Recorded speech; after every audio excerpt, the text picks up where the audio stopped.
महोदय, आम्ही जो मुद्दा इथं मांडलाय की जे सरकार 1000 रुपये फी हे मुला मुलींकडनं स्पर्धा परीक्षेसाठी घेते ती कुठेतरी थांबवावी। मुख्यमंत्री साहेब इथं आहेत, नेहमी ते संवेदनशील मंत्री आहेत, मुख्यमंत्री आहेत असं सांगतात। तर अध्यक्ष महोदय, मंत्री महोदयांना, मुख्यमंत्री साहेबांना मला विनंती करायची की लोकांनी त्यांचं आईचं मंगळसूत्र विकून हजार रुपये तिथं गोळा केलेले आहेत, तर आपण ही जी वसुली सामान्य मुलांकडनं जी करतोय, गरिबाकडनं करतोय, ती कुठे थांबवावी। अध्यक्ष महोदय, मुनगंटीवार साहेब इथं आहेत। मुनगंटीवार साहेबांचा एक व्हिडिओ खूप फेमस आणि स्प्रेड होतोय। मुनगंटीवार साहेब, तुम्ही विरोधी पक्षामध्ये असताना तेव्हा फी जी वाढवली होती स्पर्धा परीक्षेच्या बाबतीत तुम्ही बोलला होता, असं कसं वाढवता? अध्यक्ष महोदय, तुम्ही 900 रुपयाली फी वाढवली आहे, तर तुम्ही शब्दाला पक्का असाल तर हे 1000 रुपये वसुली कुठेतरी थांबवावी अशी विनंती सरकारला करतो।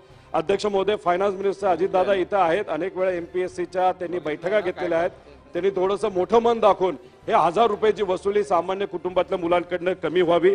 अध्यक्ष महोदय, अजून एक अध्यक्ष महोदय, अजून एक मुद्दा जो मांडलेला तो पेपर फुटीच्या कायद्याच्या बद्दल। अध्यक्ष महोदय, पेपर फुटी, अध्यक्ष महोदय, कुणाल पाटील जी, अध्यक्ष महोदय, कुणाल पाटील जी, अध्यक्ष महोदय, पेपर फुटीच्या बद्दल सुद्धा आम्ही सगळ्यांच्या माध्यमातून मुद्दा मांडलाय।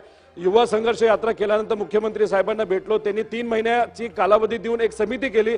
आमचं म्हणणं कायदा करा 8 दिवसामध्ये, 10 दिवसामध्ये, कारण आता काही परीक्षा घेतल्या जाणार आहेत, त्याच्यामध्ये काही चुकीचे व्यवहार होऊ नये याची काळजी सरकारला घ्यावी, एवढी विनंती करतो। आज फक्त सन्माननीय सदस्य रोहित पवारांनी माझ्या एका व्हिडिओचा उल्लेख केला, खरा आहे, सभागृहाचा आयुध म्हणून मी ही मागणी केली, पण तात्कालिक सरकारने ती नाकारली आणि नाकारण्याची काही कारण दिली।